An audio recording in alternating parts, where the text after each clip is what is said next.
¿qué tanto tú te invisibilizas y qué tanto te invisibilizan los demás? Cuando queremos hacer un ejercicio de esta naturaleza y nos sentamos en una mesa donde se van a tomar decisiones y te das cuenta cuánta gente se quedó con la mano levantada, cada una de esas personas es una persona que no dio una información importante para quien va a tomar la decisión. En algún momento hice una DNC, ¿no? En la detección de necesidades de capacitación de una empresa, invité una consultora y el gerente de área o algo así dijo, es que discúlpame, pero yo no estoy acostumbrado a trabajar con chicas consultoras. Entonces, obsérvate, mírate al espejo y pregúntate, ¿qué tan dispuesto estoy a ser yo una persona segura para mi colaborador inmediato? Hola a todos, bienvenidos a este 7º episodio de Mind Up Talks, donde hablaremos de invisibilidades dentro de la organización. Y antes de arrancar, me gustaría lanzarles a las personas que nos están escuchando o viendo una pregunta. ¿En algún momento ustedes se han sentido invisibles dentro de la organización en la que trabajan, esta invisibilización profesional dentro de la empresa? Se los dejo como arranque. Yo sí, nadie me está preguntando, pero yo muchas veces en este proceso de desarrollo profesional lo he sentido. Y bueno, pues para eso justamente estamos creando este espacio con Lilian, que ahora la presento. Este espacio es para hacernos conscientes de qué tanto estamos permitiendo dentro de la organización invisibilizar a ciertos grupos, ya sea mujeres dentro de áreas técnicas, operativos, personas que son más introvertidas, que se autocensuran.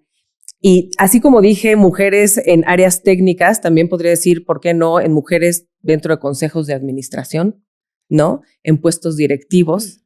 Entonces, esto es lo que está pasando dentro de las organizaciones.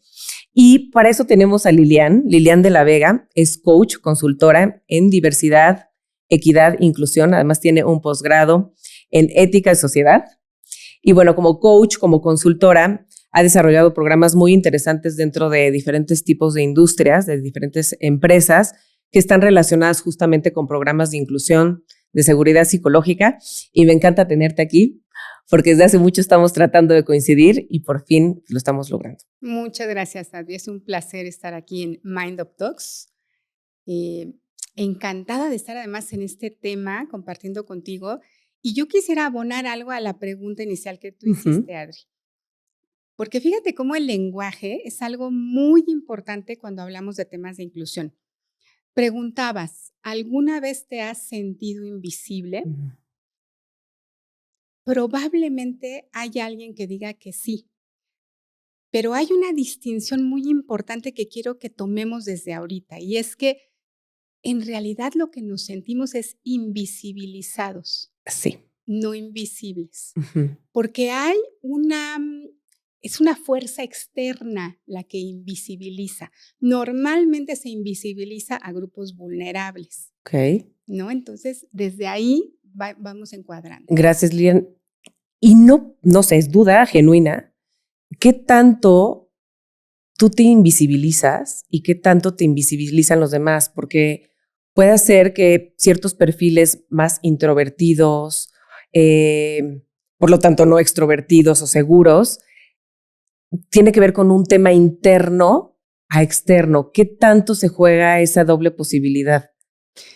Yo aquí preguntaría, ¿hay algún lugar en donde yo, por ejemplo, yo me considero una persona introvertida? Hay lugares en donde no me siento invisibilizada y hay lugares en donde sí. Lo que quiere decir que no tiene tanto que ver con mi perfil, es decir, la barrera no es ninguna característica mía. La barrera viene de afuera y esto es el caso siempre. Una persona que tiene una discapacidad, la barrera no es la discapacidad. La barrera es el entorno que le pone barreras para que no se pueda integrar, para que no pueda acceder. Lo mismo pasa con un perfil muy introvertido, muy solitario. En algunos lugares se va a sentir bienvenido, abrazado y perteneciente. En otros, en donde no hay esta conciencia, se va a sentir invisibilizado. Claro, y a lo mejor esta personalidad de introversión digamos que se dispara en un entorno donde precisamente pues ese perfil, digamos que se exponencia, ¿no? Justo ahorita que estabas diciendo esto, me acordé de un reel que vi hace unos días en donde una niña le hacen una sorpresa en su colegio porque no se sentía adaptada. Y entonces le llenaron todo su pupitre, una niña como de 8 años, le llenaron todo su pupitre de post-its con mensajes bonitos. Y la niña o sea, la niña que se sentía inadaptada, en automático se puso feliz y empezó a abrazar a todos, ¿no? Entonces, que tiene que ver justamente con el entorno o el contexto, ¿no? Totalmente. Y yo creo que cuando estamos hablando de ambientes corporativos, pues la responsabilidad es de la empresa, ¿no? Porque al final estas personas que forman parte de nuestra plantilla, por alguna causa están acá. Aquí creo que es importante recordar cómo estamos en una empresa no porque nos hicieron el favor. Estamos ahí porque alguien consideró que nosotros agregábamos valor a esa empresa. Por supuesto. Lo que quiere decir que incluso si es una persona, y no me gusta como lo dije, incluso, ¿por qué? Cuando es una persona introvertida, cuando es una persona con una discapacidad o con cualquier diferencia con el resto de las personas y está ahí, es porque algo vieron que agrega valor a esa empresa. Por lo tanto, la empresa es quien más tiene la responsabilidad, ahora sí que hasta desde una perspectiva extractivista, sacar lo mejor de esa persona generando un ambiente que le haga sentir bienvenido, seguro, para que pueda esta persona florecer lo mejor posible en ese ambiente. Me encanta. Me gustaría regresar a las bases, ¿no? La palabra inclusión es algo que ya creo que dominamos todos, ¿no? Sin embargo, no sé, Lilian, si hay una diferencia muy clara en la inclusión organizacional. ¿A qué te refieres o qué es la inclusión organizacional? Fíjate que yo creo que no todo el mundo sabemos qué es inclusión. Bueno. Vayámonos hasta las bases, porque efectivamente hay hasta confusiones. ¿Qué es ser inclusivo? En un entorno corporativo, ser inclusivo es asegurarte que de manera muy intencional tus prácticas generen condiciones para que las personas se sientan que pertenecen, se sientan seguras, que todas las voces, independientemente de su identidad, de su experiencia, de su jerarquía, sean escuchadas. Y no solamente sean escuchadas, sean valoradas. Y que ellas sientan que son valoradas. ¿Cómo? Pues que se les tome en consideración cuando se toman decisiones. Cuando no logramos eso, mucho de lo que sucede es que tenemos empresas diversas, porque siempre son empresas diversas. La diversidad es algo que está dado de por sí, ¿no? No lo elegimos. No es moda. Así es. ¿No? Volteamos alrededor y pues todos somos diversos, pero no inclusivas. La diferencia no está entre si somos empresas diversas o no, sino si somos empresas diversas e inclusivas o somos empresas diversas que excluyen. Y la inclusión forzosamente debe considerar este elemento que acabas de decir, toma de decisiones, darle voz a la gente. Es así. ¿Y cómo se le puede hacer cuando son empresas a donde hay pues muchísimos empleados, ¿no? ¿Cómo se puede hacer esto? Tenemos que encontrar los mecanismos. Normalmente, aunque sean empresas enormes, pues las jerarquías, que es la naturaleza de este tipo de empresas, van contemplando pues grupos cada vez más pequeños, más pequeños, más pequeños. Entonces, desde la unidad más básica, tenemos que generar condiciones para que nosotros podamos darle voz a nuestros equipos. Porque si no, ¿qué pasa, Adri? Cuando se concentra la voz en lugares normalmente de jerarquía alta y no se consideran las voces de quienes al final ejecutan esas decisiones, es muy probable que las decisiones no tengan nada que ver con el terreno y que al final hasta la gente sobre la que se toma decisiones sobre cómo va a ejecutar un determinado proyecto diga, pero ¿y esto qué tiene que ver con lo que yo tengo que hacer? ¿No? Se sorprenda porque no ha sido escuchada su voz y lo vemos muchísimo. Por supuesto. Yo me acuerdo, bueno, y seguramente también la mayoría lo vivimos, cuando yo iba en secundaria, pues siempre había un grupito, ¿no? O que se enfocaba en alguna persona o en varias, pues para molestar, para el famoso bullying, para hacer comentarios ofensivos. Y yo recuerdo que cuando crecí, decía, ¿qué los directores, los titulares, ¿no? del salón o de primero secundaria no se daban cuenta de estas personas o estos chicos invisibles, ¿no? O que estaban sufriendo acoso, los estaban molestando? Realmente no se dan cuenta. Y ahora me gustaría trasladarlo también al entorno organizacional. ¿Realmente, Lilian, crees que estas invisibilidades no se detectan? ¿O qué está pasando? Porque pues, las invisibilidades existen. ¿Qué está pasando con los líderes o con acciones específicas organizacionales en donde estas personas siguen sin ser consideradas o tomadas en cuenta o no se dan cuenta que existen? No, los líderes no se dan cuenta que existen. ¿Qué pasa ahí? Fíjate que yo creo que pasan las dos cosas. Por un lado, sin lugar a dudas, hay personas que no se dan cuenta. ¿Por qué? Porque hay una enorme normalización de prácticas que invisibilizan, de prácticas que excluyen y que discriminan. Y cuando algo así está normalizado, simplemente es que no lo ves, es lo normal. Y por eso estamos llenos en las empresas de este tipo de expresiones que dejamos pasar como buenas, como, ay, no te lo tomes personal, ¿no? Ay, estaba bromeando. Y entonces con eso, que principalmente eso de lo que habla es de la intención, con que yo diga, no era mi intención. Como cuando éramos niños, ¿no? Con eso ya no lo hice a propósito. No lo hice a propósito, ya te perdonan. El tema es que la intención no, el hecho de que tengas la intención o no de lastimar, no hace una diferencia, lastimas. Y eso genera un impacto, ¿no? En la empresa. Entonces, cuando pensamos en esto, claro que podríamos sentir que es sumamente incongruente que un jefe que sabe que si eso tiene un impacto negativo y lo ve, no haga nada. El asunto es que a veces no lo ve.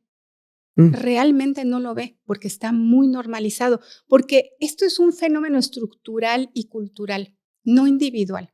Y esto es algo con lo que suelo comenzar mis talleres, hablando de que nunca hablamos de personas, hablamos de estructuras. En la medida en que entendamos esto, vamos a poder mirarnos a nosotros mismos hasta con más honestidad y darnos cuenta de cómo todos invisibilizamos, todos oprimimos, porque formamos parte, hemos sido educados en una estructura y en una cultura que lo ha normalizado, ¿no? Entonces, por un lado, sí, por supuesto que está este fenómeno de no lo ven, pero yo creo que cada vez más, sobre todo en las generaciones más jóvenes, hay mucha conciencia de esto porque se ha verbalizado más, se ha nombrado más, pero sigue siendo una minoría. Entonces, ¿qué ocurre? Que una de dos, si tú eres parte de una minoría o de una población vulnerable. O vulnerada. Entonces, pues no te vas a atrever a hablar, lo vas a notar, pero no te vas a atrever a hablar, incluso si no es contigo, ¿no? Yo veo a alguien a quien están marginalizando y, híjole, yo mejor no me pongo en el blanco porque si no me va a tocar a mí. ¿No? O bien, simplemente dudamos. ¿Y a cuántos no nos ha sucedido, no? Me siento incómoda con este chiste que están haciendo del que todo el mundo se está riendo y volteo a mi alrededor y a lo mejor veo a 2 o a 3 que medio se ríen así con una sonrisa forzada y sé que ellos entendieron lo que yo entendí. Esto no está bien. Pero somos 3 en 20. ¿Quién va a levantar la mano? Si no hay seguridad psicológica, esto en un ambiente laboral, pues simplemente no vas a levantar la mano, porque ¿para qué te vas a meter en problemas y vas a ser el problema? Ahora resulta que tú vas a ser el problema. O el siguiente, ¿no? Que agarren también. El siguiente. Ok. Oye, y hablando justamente de este ejemplo que acabas de dar, y para que las personas que nos escuchan, que nos ven, puedan empezar a concretar o tener ejemplos muy concretos de estas actividades informales del día a día que normalizamos y que nos vuelven parte de esa exclusión. ¿Nos podrías dar algunos ejemplos que a ti te ha tocado observar, escuchar dentro de las empresas? Mira, más que actividades, yo diría, a ver, la invisibilidad la podemos categorizar en varios tipos. Hay una invisibilidad que es formal, ¿no? Que tiene que ver con la estructura.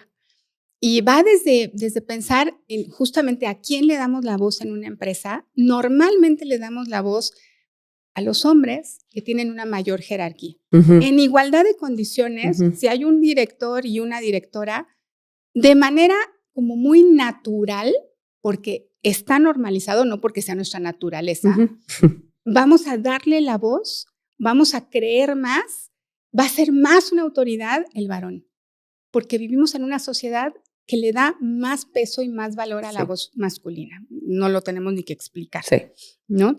Esto sería la invisibilidad formal, pero también tenemos la invisibilidad cultural, que es de lo que me estás preguntando. Y esta tiene que ver más con nosotros. Aquí sí hay conductas que podemos cambiar y que pueden cambiar la estructura. La estructura no la puedo cambiar con pura voluntad. Lo que puedo cambiar es mi conducta.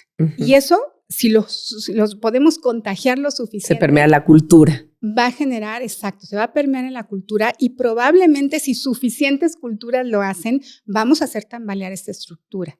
¿No? Que a ya nadie nos queda bien la realidad. Sí, por supuesto que hay personas que se benefician más de una cultura desigual como la que tenemos, pero también pagan costos. Y creo que cada vez hay más conciencia de esto.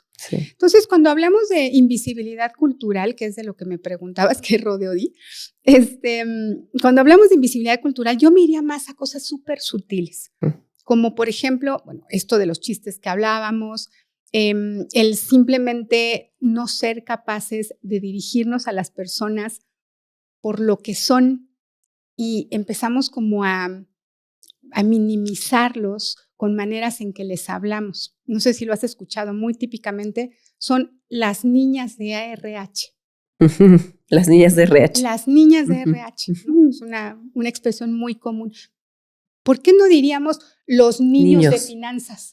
Como que soy rarísimo, ¿no? Los niños de calidad, los niños de tecnologías de información. No, aquí vemos cómo aterriza el tema de la estructura otra vez en cómo le damos más valor a un género que a otro. ¿No? Lo hacemos también con las personas mayores y con las personas jóvenes.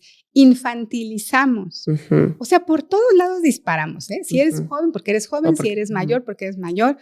Pero es cuando no damos el mismo valor a las personas. Y además, está tan normalizado que incluso podemos pensar que es de cariño, ¿no? Puede haber una buena intención detrás, te la compro.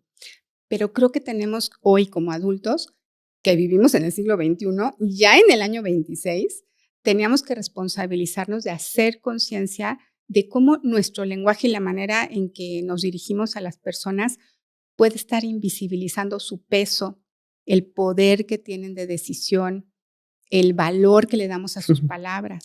¿No? Sí. Entonces, en resumen, para los que quieren ir como orientando y haciendo conciencia sobre qué pequeñas conductas o pequeños pasos a pasos o cambios pueden ir haciendo, chistes, forma en que nos comunicamos, algún otro que tengas detectado. Fíjense que yo me acuerdo que en algún momento hice una DNC, ¿no? En la detección de necesidades de capacitación de una empresa, invité una consultora. Y el gerente de área o algo así dijo, es que discúlpame, pero yo no estoy acostumbrado a trabajar con chicas consultoras. ¿No? Obviamente, sí, yo lo interpreté como un mensaje pues un tanto violento. La consultora respondió, le dijo, yo no soy chica consultora, no soy una consultora, ¿no? Entonces, claro, y a lo mejor, y el gerente como, pues yo creo que no se esperaba que le contestaran, ¿no? Pero se hizo consciente. Entonces, son acciones, me queda claro que a lo mejor las hace el día a día y se normalizan. Y entonces, pues le afecta directamente a esta cultura de inclusión que se estaría buscando, ¿no? Totalmente. ¿Algún otro ejemplo que consideres que la gente debe estar consciente de ese día a día? Fíjate cómo el lenguaje es tan poderoso. Me parece que la forma de hablarnos tiene muchísimos matices.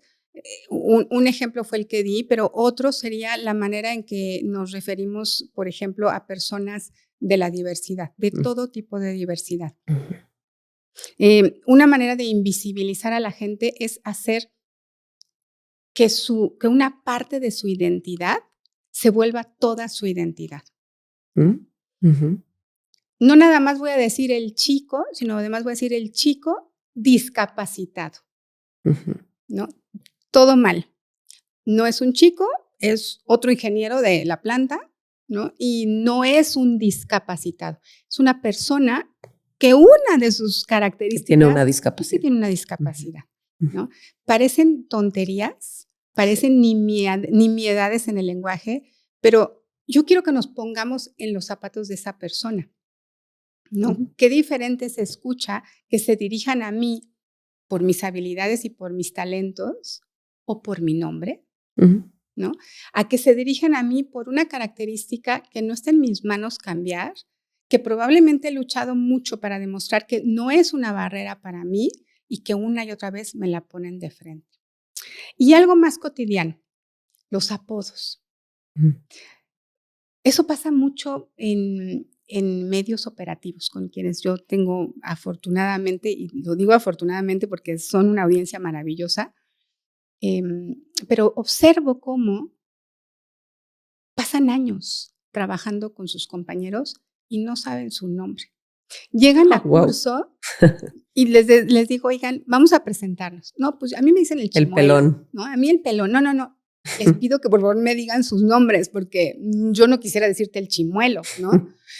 Y la gente se sorprende cuando dicen, no, bueno, pues me llamo Juan. Y todos, ¿Juan? ¡Guau! O sea, no sabía que te llamabas Juan. ¿Y cuánto tiempo llevan trabajando juntos? 10 años. Wow. ¿No? Entonces, estas pequeñas cosas del lenguaje son súper importantes. Por eso en nuestras normas o en nuestras normas mexicanas hoy hay muchísimo énfasis en el tema del lenguaje. Porque el lenguaje, lo sabemos, genera realidades, ¿no? Por supuesto. ¿Qué tanto afecta, o desde tu experiencia, Lilian, si nos puedes compartir a lo mejor un ejemplo real de qué tanto no cuidar este tipo de detalles pudiera empezar a mermar productividad, eficiencia, impacto, incluso, no sé, KPIs, ¿no? Dentro de una organización? Yo creo que en varios sentidos. Cuando hablamos, por ejemplo, de seguridad, ¿no? En el tema de seguridad industrial es muy curioso porque tenemos las políticas, tenemos los procedimientos que se dictan casi siempre desde afuera, desde un área pues administrativa, puede que técnica, pero difícilmente desde el terreno, ¿no? Y en el terreno es donde la gente corre los verdaderos riesgos, donde ve las cosas. Pero si un chico operativo levanta la voz y dice, las camionetas no sirven, no, pues llévatela así de todas maneras, ¿no? Pero va en contra de mi procedimiento. Ay, es que es un flojo, no quiere trabajar. Si eso mismo lo dijera una persona profesionista de un área, un supervisor, un ingeniero, sería escuchado de manera diferente. Probablemente, entonces, el que no escuchemos a estas áreas invisibilizadas va a generar un incidente, eventualmente, o un accidente, eventualmente, ¿no? Entonces, yo creo que sí tenemos un pendiente muy grande que tiene que ver no solamente, fíjate cómo es estructural, porque no solamente es de nuestra interacción en el mundo laboral. Vivimos en sociedades muy clasistas. Eso es algo estructural, que no debería permear, pero claro que permea, por supuesto, es muy evidente en los ambientes laborales. Y entonces, desde eso, ¿no? Como medimos la jerarquía, la clase, la raza, la apariencia, todo eso lo medimos para saber si valido o no valido tu palabra. Por supuesto. ¿Cómo no va eso a afectar en el ámbito de seguridad? En el ámbito de productividad, ¿de qué manera crees que se relaciona contigo una persona que se siente constantemente disminuida? Apagada. ¿Cómo le pides la milla extra? ¿Cómo le pides que se comprometa, que se ponga la camiseta, si le hace sentir constantemente que no tiene valor su palabra, ¿no? En un entorno organizacional típico, si tú fueras líder, ¿cuáles serían como estos focos rojos que te comunicaran que están sucediendo estas invisibilidades? Primero que nada, solamente voltea a ver en tus juntas quién habla. Perfecto. ¿Quién habla? O O sea, normalmente van a hablar 2 o 3, los mismos. ¿Quién ves que tiene una idea y no se atreve a decirla? O cuando empieza a hablar, alguien le atropella y no le permite hablar. ¿No? Estas son señales, creo que muy importantes. Por supuesto, también la falta de integración del equipo, ¿no? Yo creo que la falta de compromiso habla de eso. La enorme tasa de rotación. Ahí nos están hablando también de una falta de pertenencia. Sí. La pertenencia es una característica, el sentido de pertenencia es una característica indispensable para que haya inclusión, ¿no?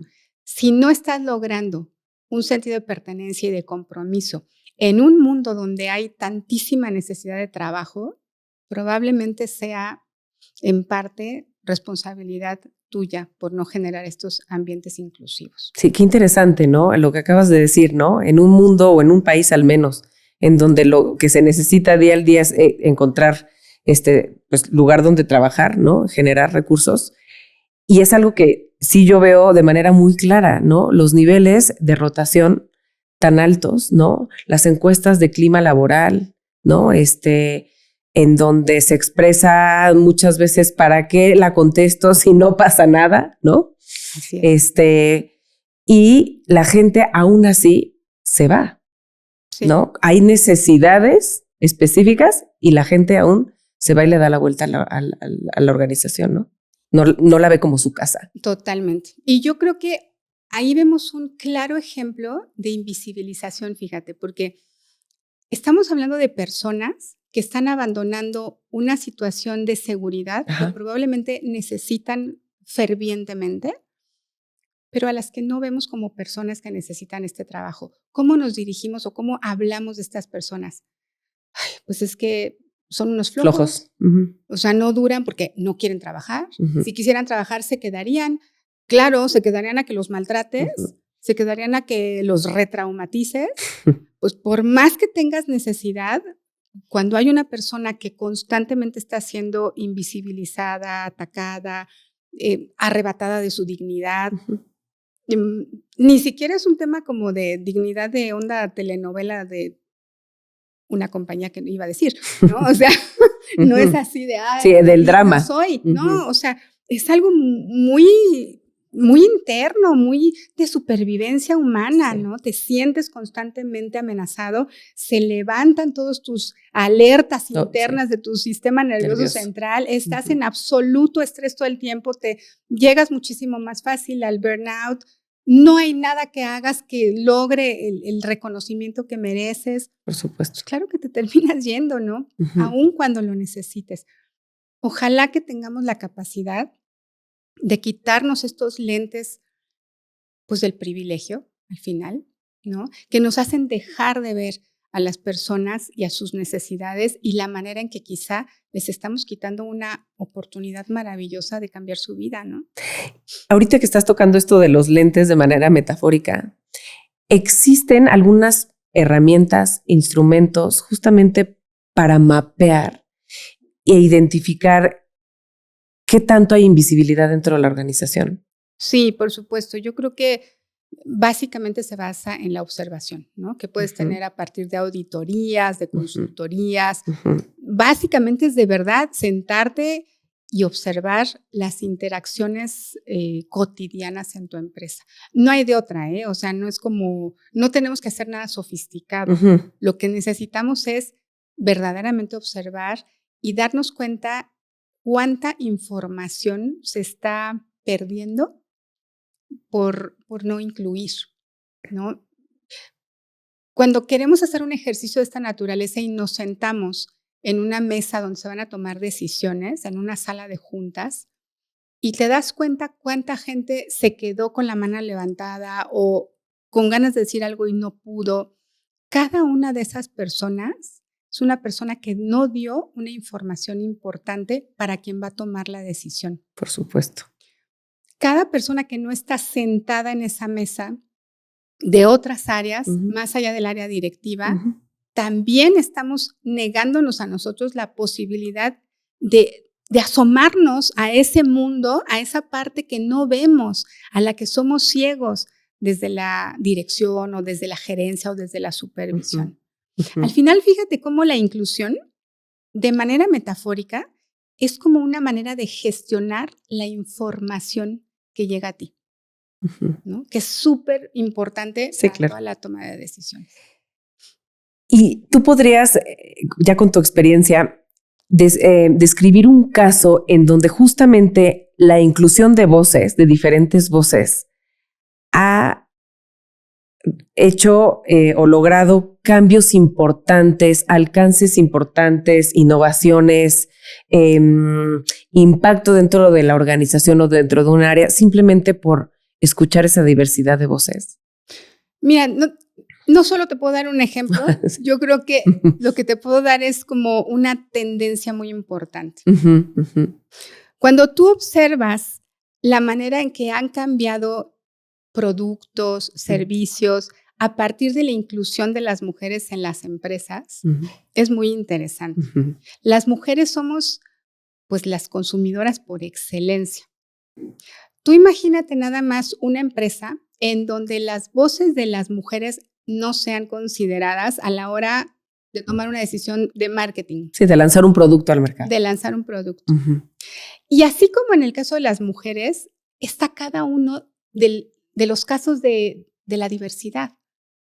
Si pensamos, por ejemplo, en las personas de la diversidad sexual, a nivel de marketing, son un nicho súper valioso. Son personas que normalmente, aunque vivan en pareja, la gran mayoría, no quiero generalizar de ninguna manera, pero casi siempre son personas o que no tienen hijos o que retrasan mucho la llegada de los hijos porque pues, se vuelve un trámite muchísimo más complejo y por lo tanto tienen todo el dinero para ellos.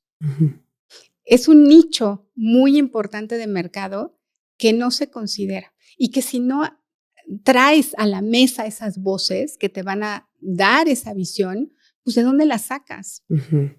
Cada vez más y más tenemos en nuestro país una pirámide invertida poblacional.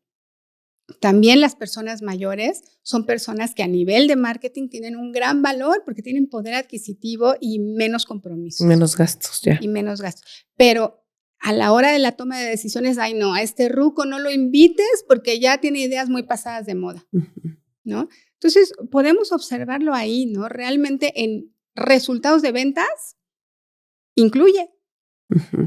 Resultados de productividad, incluye a la planta. Invita a la gente a que opine, a que te diga su experiencia. Constantemente escucho en grupos operativos cosas como esta. Es que llegan jefes nuevos que nunca han pisado en la planta y nos dan órdenes que no tienen nada que ver con lo que tenemos que hacer. Con su realidad, ¿no? ¿No? Con su realidad, claro. ¿Cómo haces para machear los intereses, lo que necesita por un lado el supervisor y lo que está viviendo la persona en la planta? Pues no hay de otra que incluir su voz, que invitarlo a la mesa. Sí. ¿No? Para poder, y mira, la decisión la va a tomar el tomador de decisiones. ¿En qué puede restarle escuchar más voces? En realidad en nada, pero estamos muy acostumbrados a no escuchar esas voces y a perder de vista, Adri, que, a ver, las estructuras empresariales son súper complejas y no hay una sola parte de esta estructura que sea menos importante que la otra. Son interdependientes. Se necesitan. De manera que, ¿en qué cabeza cabe que entonces las decisiones solamente se toman en el consejo? En el consejo directivo. En la silla del consejo, ¿no? ¿Sabes en qué cabeza? En la cabeza de una persona que tiene un sesgo clasista muy fuerte, ¿no? Que damos menos valor a la voz de personas que no están ahí. No solamente hablando de operativos, sino de personas que a lo mejor no tienen el doctorado, no tienen el posgrado. El posgrado en no sé qué, o son mujeres, son chicas consultoras, ¿no? Entonces, en esa medida necesitamos, o sea, tenemos como que reencuadrarnos. Sí. Verdaderamente somos interdependientes. Y si no, lo que pasa es que la gente empieza a asumir, pues nosotros somos la cola de ratón. ¿Qué es y eso? si yo soy la cola de ratón, ay, pues la verdad, ¿qué importa si hoy que no tengo ganas, no le echo muchas ganas? Ni se va a notar, es tan poco importante.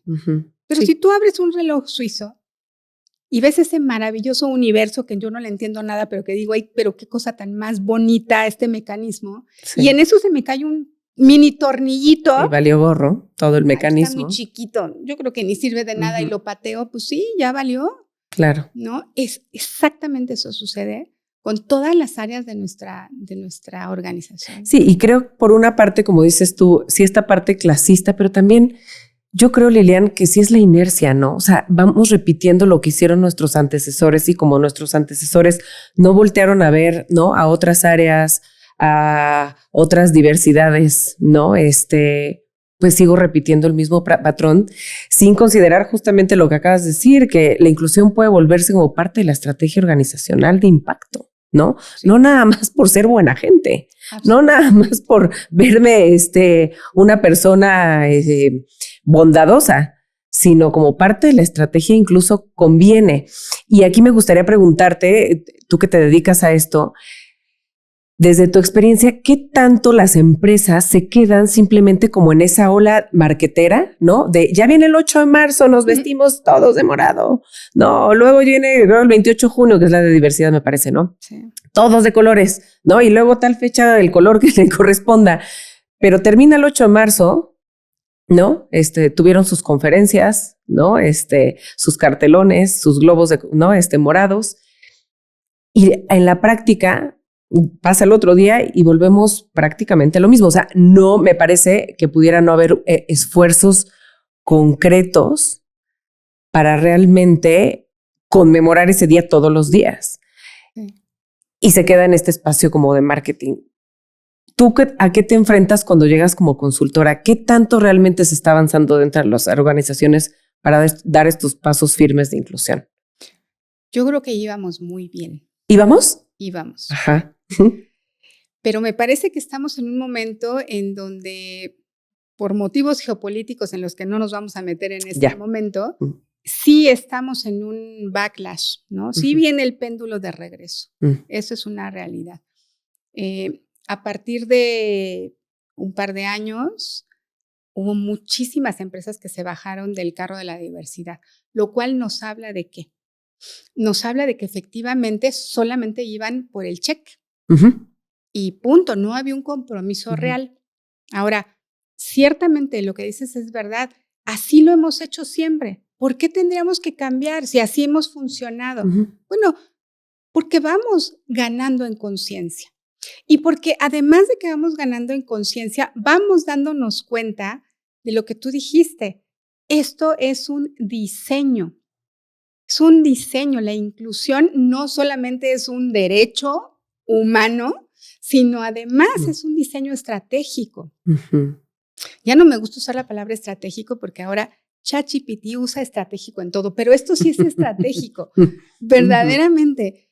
O sea, en la medida en que tú decidas voluntariamente subirte a este carro de la inclusión en todos los sentidos, va a mejorar la productividad de tu empresa.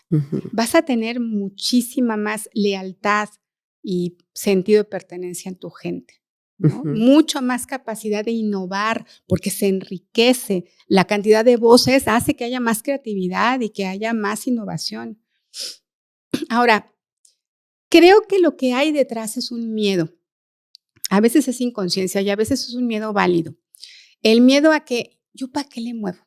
Si así funciona, ¿para qué le muevo? ¿No? Luego traigo una persona que venga a hablar de equidad de género y se me alebrestan las señoras y luego ¿yo qué hago con esto? A mí me parece que eso es resultado de que solamente nos subimos a las efemérides. Y entonces, claro, genera una disonancia tan grande que mueve el terreno de una manera que no podemos controlar. Sí. Por eso me parece que es muy importante hacerlo pues eso, con diseño y con estrategia. Sí. ¿Cómo? Veamos dónde estamos. Todas las personas excluimos, todas las empresas excluimos. Eso es parte de la estructura en la que vivimos. Pero unas lo hacemos más que otras, unas tenemos más conciencia que otras. Hay exclusión activa y exclusión pasiva. Es decir, hay empresas que a lo mejor excluyen, pero ni cuenta se dan ni saben por qué. Y hay quienes realmente tienen políticas muy activas de exclusión deliberada, ¿no? Si tú te das cuenta en dónde está tu empresa, y para eso, pues, básicamente necesitas un diagnóstico, puedes entonces comenzar a encontrar, como se dice, a la empresa en su nivel. Y es mucho mejor dar pequeños pasitos de pollito, sí, ¿no? Que tratar de cambiarlo todo como en una revolución y sí, se te va a salir de las manos. Por supuesto. Lo que es un hecho es que vamos a cambiar cosas, ¿no? Si nos metemos a este tema, necesitamos un compromiso especialmente de la dirección. Por supuesto. De ahí tiene que venir, porque si no, pues se bloquean desde las decisiones hasta los presupuestos, ¿no? Tenemos que darnos cuenta de la importancia que tiene para que entonces nos abran las puertas a esto. Y vayamos poquito a poquito. A mí me encanta una frase de Eduardo Galeano, cuando le preguntan qué es la utopía, ¿no? Y él dice, pues la utopía es un horizonte que nos sirve para seguir caminando. Y me parece que esto aplica perfecto aquí. No es un camino fácil. Tenemos que ir en contra de una normalización ancestral, pero es mejor tener claro que queremos llegar ahí y saber en dónde estamos empezando e ir dando pequeños pasitos. No tenemos que hacer una revolución. Podemos simplemente comenzar por decir, comencemos por el lenguaje. Comencemos por tener un criterio claro sobre cómo se permite hablar aquí y cómo no, ¿no? O comencemos por el tema de la discriminación, que está tan manoseada la palabra.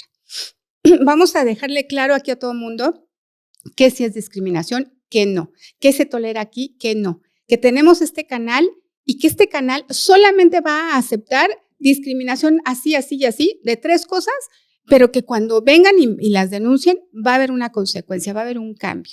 Esos pequeños pasitos nos permiten ir avanzando de una manera congruente, que la gente no piense y no sienta que le estamos tomando el pelo. Por supuesto que eso creo que ese es el riesgo de estas pequeñas oleadas, ¿no? Como dices tú, me subo a la efeméride. ¿Por qué? Porque así como te comentaba que cuando se lanza una encuesta de clima laboral, ¿no? Y la gente expone sus dolores, ¿no? Como sus pains, y a la mera hora no pasa nada, creo que la resistencia al cambio por parte de los colaboradores, lejos de aflojarse, se hace más grande. Yo me puedo imaginar que también por estos grupos vulnerados o vulnerables, ¿no? Bueno, pues ya me están festejando como mujer el 8 de marzo, pero el otro día mi jefe me dice que soy, ¿no? Que se nota que soy mujer, ¿no? Porque soy un incompetente, es un ejemplo, o de la diversidad sexual y al otro día me ofenden, ¿no? Por mis preferencias. Y creo que el problema, lejos de alejarse del problema, nos acercamos o lo hacemos más grande, ¿no? Entonces, para las personas o los líderes, justamente porque, como comentas, creo que son acciones que debe tomar la alta dirección, los tomadores de decisiones, los líderes que tienen equipos a su cargo. ¿Cuáles serían esos quick wins, ¿no? Que les pudieras o que nos pudieras recomendar para que el día de mañana manos a la obra y empecemos a hacer estos pequeños cambios que vayan, pues si no borrando totalmente, empezando ¿no? Con este borrador de la invisibilidad dentro de las organizaciones? ¿Qué nos pudieras compartir? Yo lo primero que le diría, y esto lo quiero decir directo a ti que me estás escuchando, es que voltees el reflector hacia ti. Porque cuando hablamos de discriminación, cuando hablamos de invisibilización, no estamos hablando de lo que hace una empresa. ¿Qué es la empresa? O sea, no es el papelito que la constituyó, no son las paredes, no es su producción, somos nosotros, somos la gente. Y todos tenemos este tipo de prácticas hasta que las reeducamos o hasta que las desaprendemos, ¿no? Entonces, mi invitación sería, mírate a ti, mírate al espejo de manera compasiva. Esto no es porque seamos malas personas, es porque viene de una estructura en la que hemos sido educados y que así ha funcionado el mundo, pero que hoy tiembla y hay mucha gente que levanta la voz y que dice que esto no está bien y muy probablemente tú también lo sientas. Entonces, obsérvate, mírate al espejo y pregúntate, ¿qué tan dispuesto estoy a ser yo una persona segura para mi colaborador inmediato? ¿Y de qué manera así puedo ir generando una condición para que esto se extienda en mi organización y nos volvamos verdaderos refugios, Adri? Verdaderos refugios. Nuestra empresa, la empresa, a veces es el único lugar seguro que tiene una persona. Sí. ¿No? Sí. Y desde ahí creo que tenemos una responsabilidad también moral, ¿no? De ser un lugar seguro para nuestros colaboradores. Y más allá de eso, porque bueno, en lenguaje de negocio no siempre esto es suficiente, también veámoslo como una estrategia, porque va a funcionar mucho mejor nuestro negocio en la medida en que nuestros colaboradores se sientan que pertenecen, se sientan agradecidos, se sientan que en este lugar sí pueden florecer y pueden hablar y pueden ser quienes son y sacar todo su potencial y comprometerse con nosotros, ¿no? Qué bonito. Ya para terminar, Lilian, me gustaría que nos compartieras cuál ha sido tu aprendizaje o el aprendizaje más inesperado que has tenido al empujar esta cultura de inclusión dentro de las organizaciones. ¿Qué has aprendido? Híjole. Yo creo que lo más fuerte para mí, fíjate, durante prácticamente los últimos 15, 18 años, los primeros 15 trabajé solo con mujeres. Yo comencé en el tema de la inclusión con perspectiva de género. De hecho, comencé a partir de mi propia maternidad y lo que eso me movió en términos de qué significaba, me acercó al feminismo, qué significaba la maternidad y todo el tema de cuidados para mí como profesionista, ¿no? Y entonces me metí mucho a ese tema. Y hace algunos pocos años, hace como unos 3 o 4 años, de pronto se me presenta la oportunidad de trabajar con equipos operativos de los que me enamoré profundamente. Fue muy amenazante, ¿no? O sea, de pronto llegar a un grupo de 40 señores que venían con overol, que me veían con cara de muy pocos amigos y yo no tenía más que ejemplos de maternidad, ¿no? O sea, wow. Dije, Dios, o sea, ¿y ahora qué ejemplo le voy a dar? y darme cuenta de cómo necesitaban ser escuchados. De cómo las primeras veces incluso sentí que se me salía de las manos el grupo, porque empezaron a quejarse, ¿no? A quejarse mucho de esta sensación de discriminación, de invisibilidad.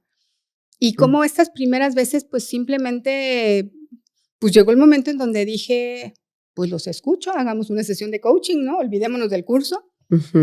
Y me di cuenta de la transformación enorme que eso tuvo. Simplemente por escucharlos. Simplemente escucharlos, ¿no? Simplemente dejar de darles pildoritas de échale ganas, motivacionales vacías, ¿no? Sino realmente te escucho, te valido. Te visibilizo. Te veo. Te veo. ¿No? Te veo. Y valido lo que estás diciendo. Y paso esto que me estás diciendo en espera de que alguien más lo vea. Y he visto cambios importantísimos.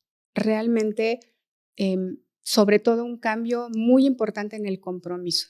El compromiso de la gente con su trabajo. En poder reconocer todo lo bueno que sí hay. Porque siempre hay mucho bueno, pero cuando nadie te escucha, cuando constantemente te ignoran, lo que tú quieres es que te escuchen tu queja y entonces te fijas mucho más en el punto negro. Cuando alguien te escucha y te dice, oye, tienes razón, vamos a verlo, ¿cómo lo arreglamos? Hijo, baja totalmente tu defensividad y empiezas a poder agradecer y cambia totalmente el clima para esa gente que además es tan importante para la empresa, es el fundamento para la mayoría de las industrias.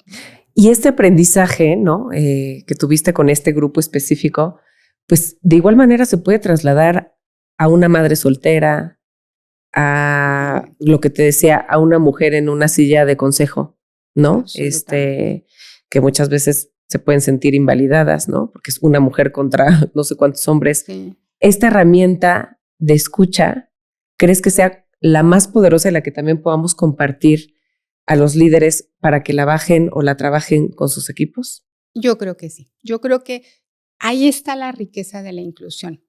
La diversidad la tenemos a nuestra disposición, nos ofrece muchísimo, nos enriquece enormemente. Escuchémosla, simplemente, ¿no? Siéntate a platicar con esa persona que se queda siempre solo a la hora de la comida. ¿Qué historia te tiene que contar? Con esta mujer en el consejo que a lo mejor tiene muchas ideas que nadie le ha dejado decir, ¿no? Con esta persona que es evidentemente neurodivergente y que le cuesta mucho expresarse y que ha decidido autocensurarse. Sí. Totalmente. Yo creo que la escucha es una herramienta fundamental para poder abrazar. Y dar a lo mejor estos primeros pasos, ¿no? Que comentábamos. Absolutamente. Ay, Lilian, pues te agradezco muchísimo todo el conocimiento e información que nos compartes. Es un placer tenerte aquí y seguramente vamos a encontrar algún otro espacio para abordar algunos otros grupos, ¿no? Vulnerados, invisibles. Gracias nuevamente, gracias a todos por sintonizarnos. Gracias. Y pues nos vemos en el siguiente capítulo. Gracias. Muchas gracias, Adri.